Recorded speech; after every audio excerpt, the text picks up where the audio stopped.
where it's recorded. Okay, it should be fine. Anyway, nice to meet you. It's really kind of you to do this.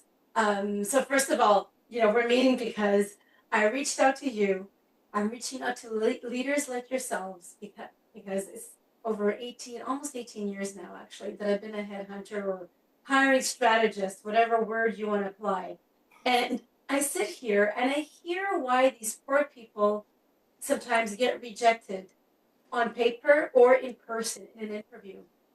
So I made it a mission to write a book to help job seekers and to really give them the blueprint of how to get noticed on paper, how to network, how to present yourself in an interview, how to read your contract, how to command respect for your qualifications, how to ask the right questions, and all that good stuff.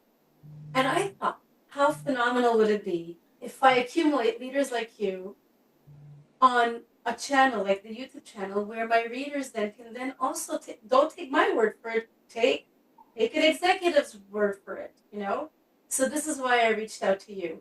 And I thank you so much for doing this. Of course, Laura. I think it's a brilliant idea, and thank you for doing this because it's really helpful all people, whether they're graduates, fresh graduates from college, or people who have been in an industry for a long time, and they're like, "Hey, I've done this thing for 15 years or 20 years. I want to try something different," or I've gone to like XYZ business school or XYZ college, and I got that dream job, which I thought was my dream job, been there 5 years. Now I've laid off, or AI is replacing me, or You're I need telling to, me I'm too old? all of that is going on. And it's a real world thing where people were like, hey, I thought I did the right thing, but here I am. And what do I do? And now I'm hearing crickets, like, no one is talking to me. Am I outdated? Or, it's like the market has changed from like 5 years ago when there were multiple offers on everybody's inbox very quickly, That's and right. and now it's the actual reverse of it. Yes, exactly. Well, I mean, markets change all the time and people change all the time. I mean, in my day, this is my second career, but before that, I was in venture capital mutual funds and I was Wow. a sales director. And, Uh-huh. I'm old, but I was still part of the last leg of the boys club. And I had my baby, and guess what? While on that leave, they got rid of me. Oh, They restructured and they gave my job to my male assistant who didn't even have a financial degree. He was not even a finance graduate.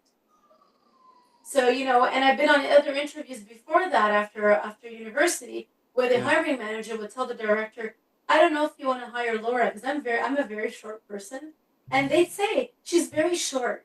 And my What? boss would say, I don't understand. Does she have arms to reach for the phone? Can she make phone calls? Like, what's wrong? That is So so foolish. it's I'm there's so sorry much you. foolishness Yeah. that go on. And this is why I'm writing the book.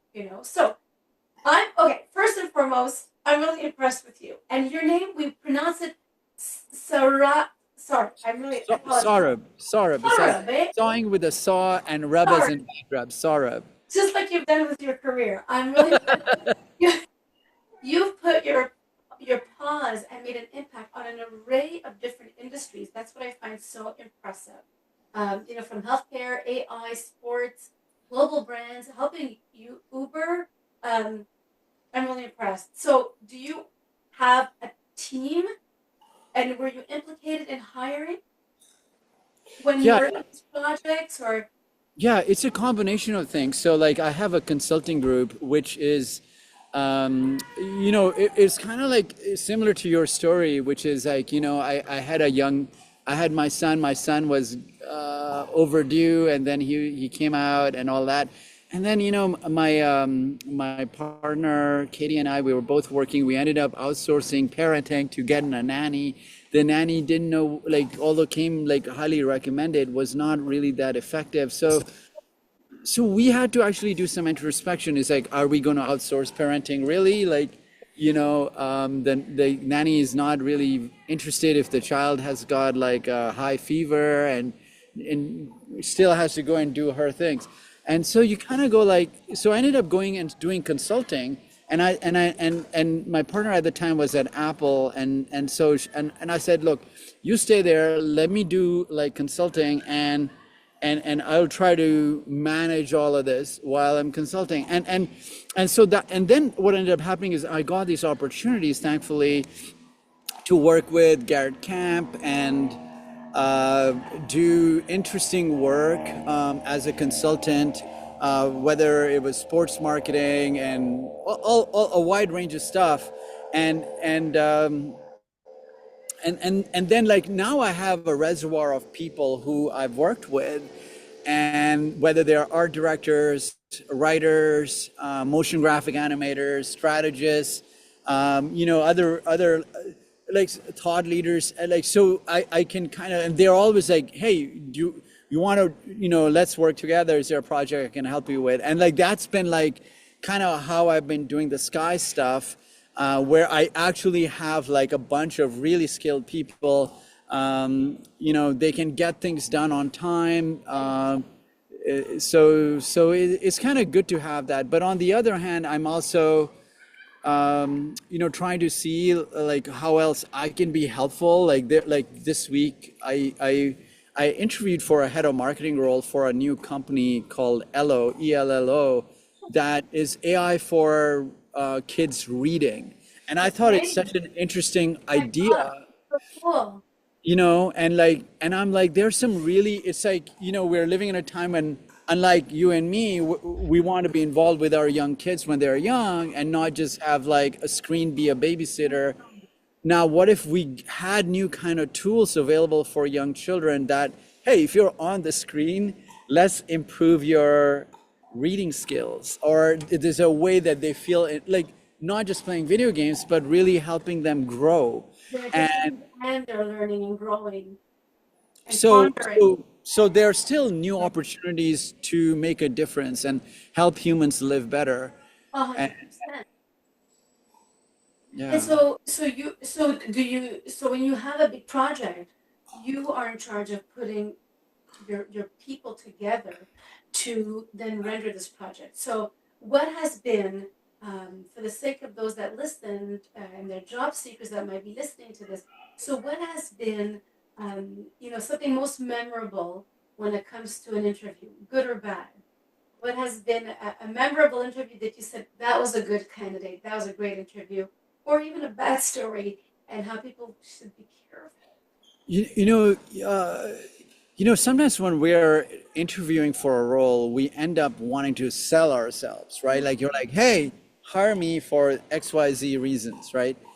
And then maybe, strategy sometimes should be like, hey, you've seen my resume. Like, maybe I can do a high level thing of, yeah, this is what I've done, this is what I enjoy doing. But also like, I'm also like both sides are interviewing each other. So you're Exactly. also interviewing the hiring manager or the HR or the recruiter to say, what's the culture like? Am I going to fit into this place? And is this the right place where I want to be? And are my goals aligned with this company's mission?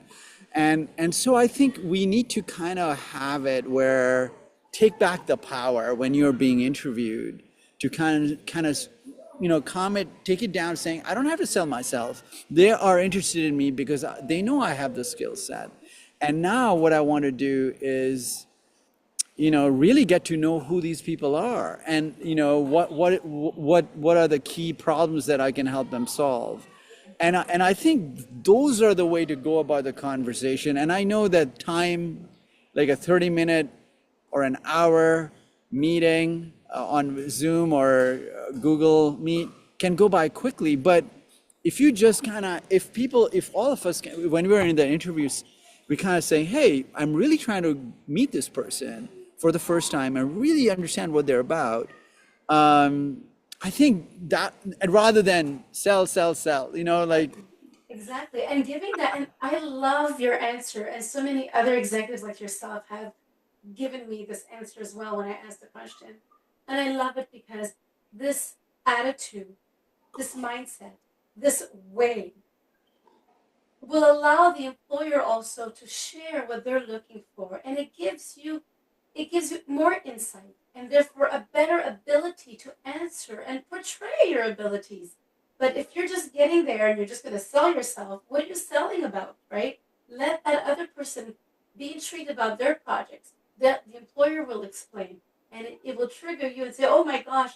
And that's when you can say, well, I have done X, Y, and Z for Uber, and then you could spit out maybe an achievement, but at least it goes with the flow and it's not selling, you're having a conversation. So I love that answer. So thank you for that. Another question is regarding resumes. So when it comes to resumes, I am so curious to know you in the marketing world that you've developed so many wonderful companies and you scaled them up, startups and even reputable companies that you've scaled up. I'm just so impressed. I'd love to know on a resume, what's the first thing that catches your eye or the first thing that you look for, that you find yourself going to right away? So it used to be that the design of the resume used to be kind of eye-catchy, and so like art directors would, and they still want to Especially in design. your field. Yes. But for me, I think like that. I call it the executive summary, Yeah. or like the very top of your resume, or all of our resumes. Like, what am I about? What am I trying to solve? And having that clarity of vision of the purpose that we're trying to accomplish. I think having that up top, and if that is aligned with what they're hiring for, I think that's where most job seekers need to kind of tweak that, because it has to be like, hey, these are like, for example, if you're applying for a head of brand role, then you want to have that opening statement to be aligned with, hey, I've helped build these kind of brands and have taken them from point 1 to point 11 or whatever, point 0 to 1 or 1 to 11. Yes. Yeah. Yeah. Exactly. And so I think that statement has to be thought through, and also try to put some personality in it as well as some facts in it. It has to have like the right balance of the two, that says, hey, yeah, I did write this, I didn't just get this on chat GPT, but it's coming from my soul. I And love it. Coming from my soul. I love that. I love that. you know That's perfect. So I have a good question for you, because my marketing candidates always show up with these art project type resumes, right? And I tell them, God bless you, they're beautiful, but right now ATS cannot even decipher all of this beautiful fancy stuff. And not only that, be careful. Sometimes you're sending it to a hiring manager on, for example, your behalf, because you're very creative, right? But sometimes you might hire somebody who's not as creative as you are. They're just, they're HR, and it might be overwhelming for them. Sometimes colors on a resume, like I once had a resume and it was all pink. And it's just all I could think of is Pepto Bismol. And then my mind, and it's like, oh, and it's all of that. And it's like, be careful, right? But in your world, when you're looking for creative people, like you said, you want that executive summary. If it's boring looking, just simple, do you mind, or do you really, as a hiring manager in your field, would you really appreciate that they bring it up a notch with some color or art or something? I mean, my advice would be to keep, like, if you're like an art director, or a design director, or a great illustrator or motion graphic designer, and I know many of these amazing people, and I've seen their resumes, I've hired them, I've rehired them a lot, and when I give them advice, it's the same thing. It's like, you know, make it concise. Try to put it all in 1 page to 2 pages. Which can be a challenge at times, because people have worked on a variety of projects for a variety of interesting companies. They have worked really, really hard on these projects. So it's like, how do I make it short and concise? And I think that's the craft of the resume. And so I would say, like, have it be clean looking, then colorful, and and save the creativity to their portfolio or to their website, and Exactly. showcase the case studies there, or find a way to say, hey, here are the key takeaways from this project. You have that in the resume, and then have a link or embed a link in there so that I can, click on that and it opens that page of where I can see your creativity and your color and your motion graphics and all your thinking behind it. And even when you bring me there, I would say use words still, like use your craft of storytelling to say, hey, da da da. There's something about like, what did you do? How did you, transform that company or the brand or their customer journey or their customer experience or the personas that you developed. So all of that, I think, like there's a free tool, Behance, a portfolio tool, which is also something I use myself because Behance. Okay. alternatively, people do still build out their own website, but the key idea is to showcase that work and be creative in telling that story. Well, Saurabh, you just confirmed and validated a couple of my chapters in my book. So thank you. I'm onto something here. I'm giving good advice. If you're saying it, I echo that. And I do write about that. I've got a couple of chapters that I talk about that. And just keeping it clean, easy to navigate, and just go digitally. Have a digital link. Quickly, we could go see your work and your case studies, and it's perfect. This way, the human being can navigate easily, and the ATS, the robots, can find you and move you forward to the next. Yeah. Fantastic. The, Wow. the ATS thing, Laura, it is the world we're living in now. So, to all the people who want to redesign their resumes, it's like, if you have certain lines, like there are different ATS systems as well, but like if you have like, providing different sections or even some horizontal lines, some of these ATS systems will be confused by that and they will not read the content that's on your resume effectively, and that could impact you. And so it's better to even try to have like a very simple without a lot of horizontal and vertical lines on that page. Believe it or not, these ocular systems, some are really good and some are not, I and know.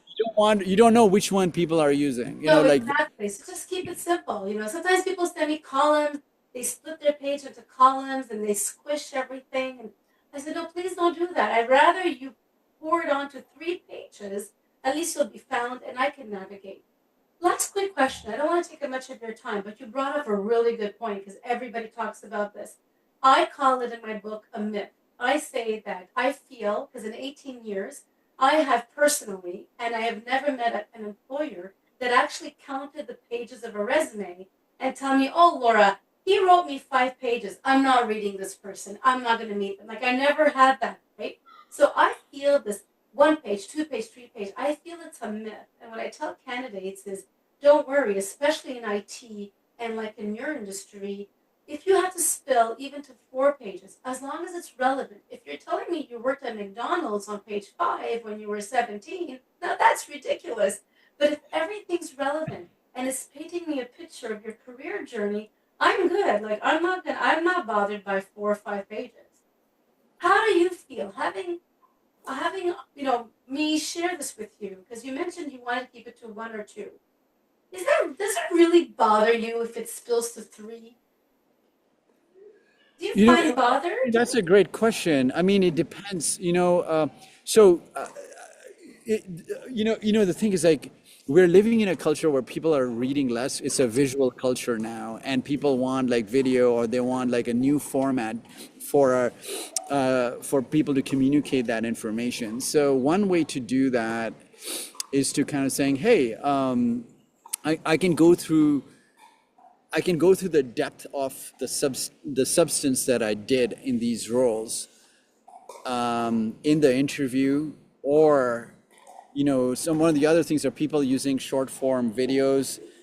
There are certain apps that you can record it's called like Loom videos. Yes. So you can do like a Loom video and send that to the hiring manager, because it's just like the culture has shifted from people reading and reading less. And so I would suggest that if they can keep it to 2 pages, would be ideal. And also, the ATS systems are geared in a way that, for those people who have amazing experience working at like blue chip tech companies for a long time, but it spans beyond 15 years, then what happens again is like, they worked hard. Like I've known really amazing marketing folks who worked at some of these companies and were there for like a decade plus. But it's like, they have done more relevant stuff since then. And sometimes it's like, oh, I enjoyed working there. It was so important to my identity back then. Yeah, but it's And not sometimes, rewarding. and Laura, sometimes we just have to let the past go and we have to edit the resume, because if we have all that stuff in there, the ATS system are gonna not move you forward, because they're like, it happens, especially in tech. It happens like, it's like, hey, the maximum they want to know is that you have like 12 to 15 years experience. Exactly. So if you're showing them more than that and you Yeah. have amazing experience, tell it in a shorter format, Shorter form. or Yeah. Or edit it don't. out. Or just exactly. If it's not relevant, that's what I tell my candidates. You If it's know, not relevant to what you're applying for, give it a rest. Keep it on edit your it. master resume, and in case you do need it one day. But give it a rest. It's got to be relevant, right?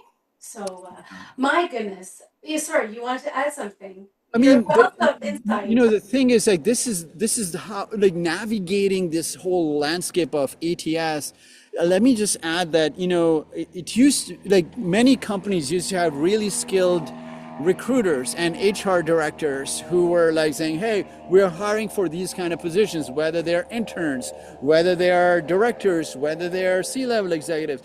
And there were a lot of people who had extremely high emotional intelligence and high people skills. Yes. But what has happened recently in effort of, hey, we can get agentic AI to do all our, headhunting for us. And what has happened is like, many companies have said, oh, we can use agentic AI and junior recruiters to do the recruiting.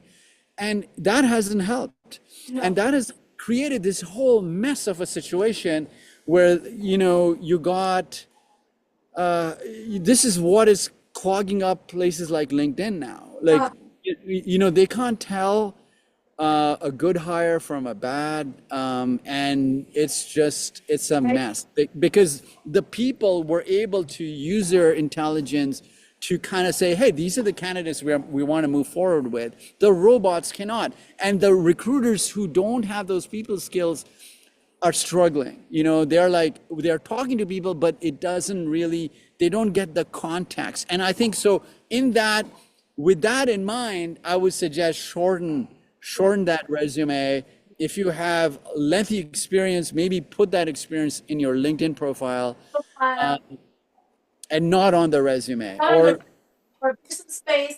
You could look, if it's not aligned, just leave it alone. Do not put it. But if there is some alignment and you're proud and you want to show off that, well, Apple did hire me once upon a time, and you want to put the Apple name, hey, I understand, then I would just say other endeavors in the resume, and you just list. Well, you don't talk about it. You just list other employments with your title and the name of the employer. So this has been fantastic. I could talk to you all day. I could just fly over and sit in your beautiful space right now, and I really appreciate your time. I'm going to maybe, because this is recorded, I'll stop recording soon, and I would like to talk to you a little bit after the record, just Sure. 1 minute. But before we stop the recording, what projects are you working on? How can anybody listening to this, how can we help you? What might be your needs? Or is there anything that you want to put out there? And if you don't have anything, that's fine too. Yeah, there's a couple of projects I'm working on right now. I'm working on a product, new kind of intelligent dressing ecosystem for people who have suffered from extreme wounds from surgery or from fire victims. So I'm developing a new range of products for that, and I'm actually designing those. So if you're a product really good product person, and I'm happy to talk to you regarding like product design. Some other stuff doing is building agentic AI, but it's for building a digital twin, and I'm working with like a bunch of people for that. But I do need to hire some voice AI people. If you know any voice AI people who do Python really well and can help this prototype that we have built to make it even more empathetic, I'm happy to talk to that. Like those are some of the people that I would be able to hire. And then you know, and I'm also talking to a bunch of new AI companies that are heavily mission driven to help humans live better. So I'm you know open to the to doing good in the universe, and Oh, you know, yeah. well, rest assured that we definitely will highlight your profile link on our YouTube channel, and when we repost this on YouTube, we're going to tag you and all that good stuff. Great, So I fantastic. won't take much more of your time on for this clip because I do want to ask you one question, but off camera, I want to thank you so very much. Like, God bless you. I love what you say that you want to do good to the world. I understand you. This is how I feel. It's my soul calling, and I can feel that's your soul calling too. So I'm going to stop this video. Thank you so much, but hang in there because I love Sure. you.